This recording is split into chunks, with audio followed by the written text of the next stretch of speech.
6h45 et c'est Europe 1 vous répond. Thomas Soto. Le physique peut-il être un frein à l'embauche ? Oui, répondent sans hésiter les défenseurs du droit et l'Organisation internationale du travail qui vont publier ce matin leur 9e baromètre sur le sujet. Bonjour Jean-François Amadieu. Bonjour. Vous êtes sociologue, directeur de l'Observatoire des discriminations et auteur du livre Le poids des apparences, beauté, amour, gloire, publié chez Odile Jacob. Alors 33% des demandeurs d'emploi estiment avoir été victimes de discrimination à l'embauche. 79% des sondés, 8 sur 10, pensent que leur physique a une influence sur le recruteur. Ont-ils raison ? Oui, d'ailleurs, le défenseur des droits avait déjà, en 2013, fait un sondage dans lequel on voyait que l'apparence physique était le premier motif de discrimination qui était déclaré par les demandeurs d'emploi. Cette année, c'est le deuxième. Je pense que le premier, ça doit être le fait d'avoir plus de 50 ans ou 55. Comment définir une discrimination ? Ça commence où, une discrimination, en fait ? Une discrimination, vous savez, il y avait un motif en France, et donc sur l'apparence physique, c'est un de ces motifs. Les motifs sont listés par la loi, les motifs de discrimination ? Oui, bien sûr. Donc, on en ajoute régulièrement. Ça varie selon les pays, d'ailleurs, il y en a plus ou moins. La France a beaucoup de motifs, et du coup, il suffit qu'un motif soit dans la liste pour que, à ce moment-là, il y ait une sanction pénale si quelqu'un discrimine, refuse une embauche, un stage, ou bien un logement, etc. Mais comment le prouver ? Parce que c'est là la difficulté. L'employeur va vous dire qu'il n'a pas pris le ou la candidate parce que c'est pas le meilleur. Il y a de la subjectivité dans tout entretien d'embauche et dans un choix. Oui, bien sûr, c'est souvent, vous avez raison, très difficile à prouver. Il est rare qu'un employeur envoie un email pour expliquer pourquoi il n'a pas discriminé parce qu'une personne était obèse, par exemple. Mais surtout que ça se passe souvent dans les entretiens ou dès le stade du tri de CV.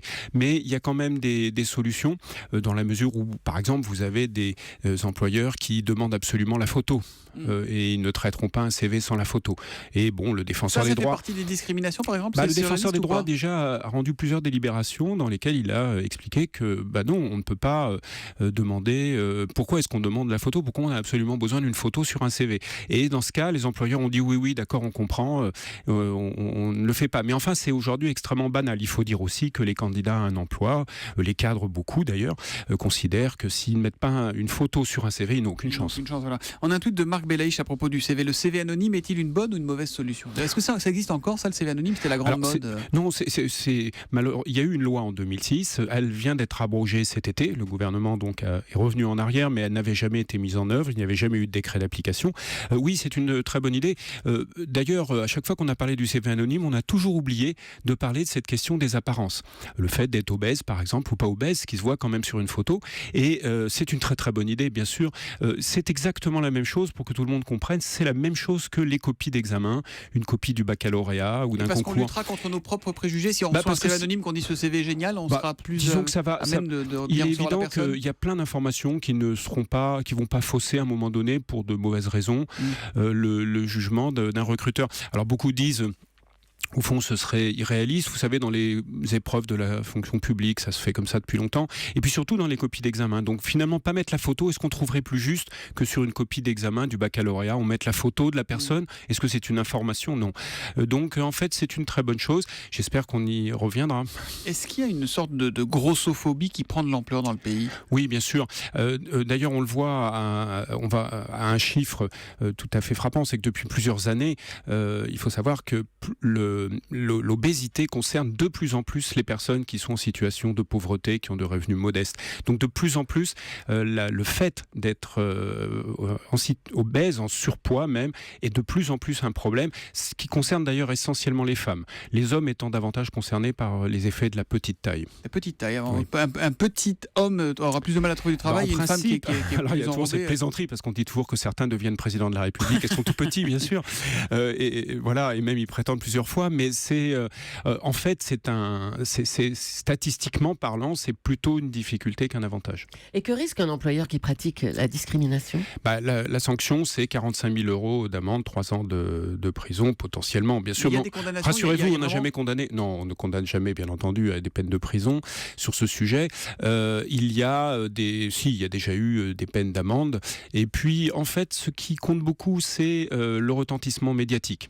Voilà, vous jouez un grand rôle parce qu'il est certain que de grandes entreprises qui sont mises en cause, qui n'ont pas envie pour leur image, c'est pas terrible. Ouais. Sachant qu'à l'étranger, c'est pas très apprécié, les affaires en discrimination. Les Américains n'aiment pas beaucoup. Que doit faire le chômeur qui s'estime discriminé ou le demandeur d'emploi qui... la solution pour lui, ça dépend dans quel domaine, si c'est au recrutement ou si c'est après dans le reste de la carrière. Au recrutement, il ne pourra guère espérer obtenir une embauche s'il a été discriminé ou après coup. Bon, ça c'est quand même plus rare. En réalité, là c'est plutôt, je dirais, essayer de se dire qu'on a envie de faire un exemple ou plus exactement de faire valoir ses droits.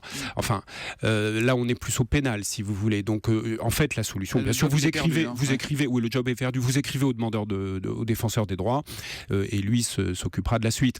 Après par contre, quand c'est un licenciement, quand c'est dans les salaires, les évolutions professionnelles ou parce que vous êtes moqué ou harcelé au travail de façon discriminatoire, là, par contre, il y a des dommages et intérêts, ça peut être plus intéressant. Une question de Serge sur Europe1.fr, est-ce qu'avoir un piercing peut poser problème ? Piercing, tatouage, voilà, look un peu différent. Oui, alors ça, c'est un point très important. Le défenseur des droits considère, pour ce qui le concerne, que l'apparence physique inclut non seulement la taille, le poids, le visage, mais également la couleur de peau, bien sûr, mais aussi les vêtements, le piercing, les tatouages. Alors, c'est une interprétation, je dois dire que je ne la partage pas. Et d'ailleurs, la France, qui est quasiment le seul pays avec la Belgique à avoir prévu l'apparence physique dans les motifs de discrimination, est le seul pays qui donne une telle interprétation sur ce motif. Si vous voulez, donc pour répondre à cette question, le piercing, au sens du défenseur des droits, serait un motif de discrimination.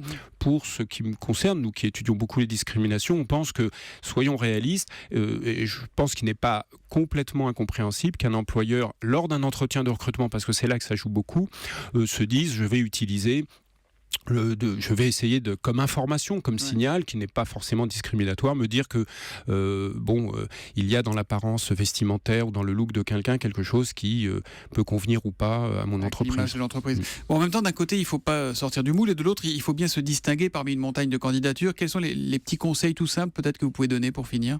Alors, il est certain que, comme le signale d'ailleurs là à juste titre le défenseur des droits, c'est vrai que pour les candidats à physique équivalent, on ne va pas changer son physique.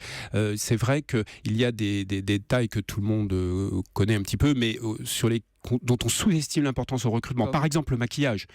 Pour les femmes, nous avons fait des tests par envoi de CV avec mon équipe. Le défenseur des droits le signale également. Vous savez que vos chances sont considérablement améliorées si vous avez un maquillage dit professionnel, naturellement discret, mais pour les femmes.